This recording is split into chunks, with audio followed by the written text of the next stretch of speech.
Supreme কোর্টের নির্দেশ অনুযায়ী প্রায় 26,000 চাকরিহারার মধ্যে 1806 জনকে এসএসসি বেছে দিয়েছে দাগি হিসেবে।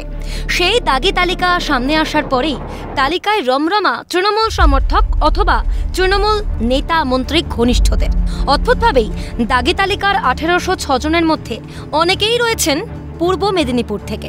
আর পূর্ব মেদিনীপুরের রাজনৈতিক সমীকরণ দেখলে ভালোই দেখা যায়, যখন নিয়োগে দুর্নীতি চরমে, যখন চাকরি বিক্রির অভিযোগে সরগরম রাজ্য রাজনীতি, তখন পূর্ব মেদিনীপুরের সরগরম নেতা ছিলেন বর্তমানের বিরোধী দলনেতা শুভেন্দু অধিকারী, ছিলেন তৎকালীন মন্ত্রীও। তবে কি এখানেই দুইয়ে দুইয়ে 4 করতে চাইছে তৃণমূল?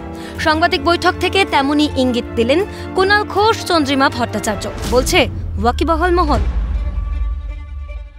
পূর্ব মেদিনীপুর বেশি, এটা অনেকেই বলছেন, এবং সেটা হলেও তো একটা তাৎপর্য থাকে তার, হ্যাঁ, সেই সময়কাল এবং একটা তাৎপর্য থাকে অবশ্যই। কিন্তু আমরা যেহেতু আপাতত গোটা বিষয়টা নিয়ে কোনো এই মুহূর্তে পুরোটা খতিয়ে দেখছেন এসএসসি যারা রয়েছেন, তাদের আইনজীবীরা, ফলে আমরা কোনো একটি প্রশ্নের উত্তর দেবো, একটি প্রশ্নের উত্তর দেবো না, এরকম ভাবে তো সম্ভব নয়।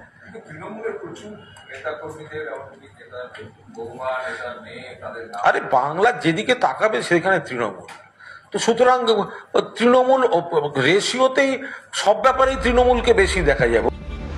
প্রতিক্রিয়াতে লক্ষণীয় কুণালের মন্তব্যের মধ্যখানেই চন্দ্রিমা ভট্টাচার্যের ওই 2 সেকেন্ডের ইঙ্গিতপূর্ণ কথাটি, এবং অকপটে তা কুণালের সমর্থন করায়। হ্যাঁ, সেই সময়কাল এবং একটা তাৎপর্য থাকে অবশ্যই। কোন সময়কালের কথা বললেন চন্দ্রিমা? বোঝাতেই বাকি চাইলেন? ইঙ্গিত কার দিকে? রাজনৈতিক মহলের বুঝতে বাকি নেই এই ইঙ্গিত নাম না করলেও যাচ্ছে শুভেন্দু অধিকারীর দিকে।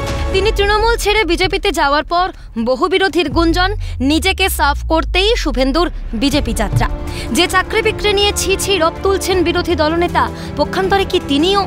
কুণাল চন্দ্রিমার ইঙ্গিতপূর্ণ মন্তব্য বহু প্রশ্নই তুলে দিয়েছে রাজনৈতিক মহলে। অবশ্য বিজেপি নেতা তথাগত রায়ের বক্তব্য, বুদ্ধি একেবারেই লোপ পেলে এই ধরনের কথাবার্তা বলেন রাজনৈতিক নেতারা। স্পষ্টভাবে বলার সাহস দেখানোর উপদেশ কুণাল চন্দ্রিমাকে।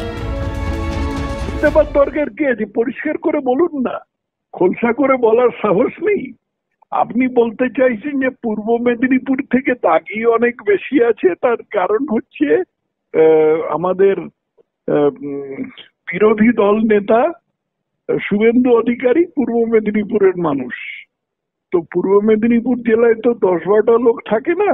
ঠিক যখন একটা মানে স্তরে পৌঁছে যায়, তখন এরকম ধরনের বালখিল্য কথাবার্তা রাজনৈতিক নেতাদের মুখ থেকে বেরোয়।